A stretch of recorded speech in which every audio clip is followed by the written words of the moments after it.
Hello everyone and welcome to another easy way video where I'm going to teach you how you can delete or remove these labels that appear here in Google Maps. For example, this one, the Acoma house.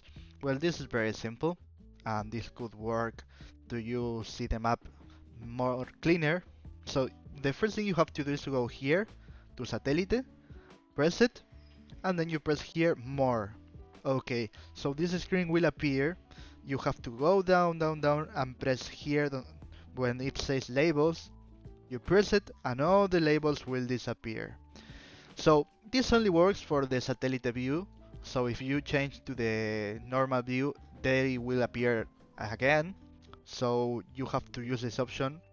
But it's very cool. The images are very fine, very good, high quality. So don't worry. As you can see, you can find these things. This is very useful, so if this video was helpful for you, please subscribe, comment, share, like, and press the bell in the subscription button. Goodbye, and see you next time. Easy way.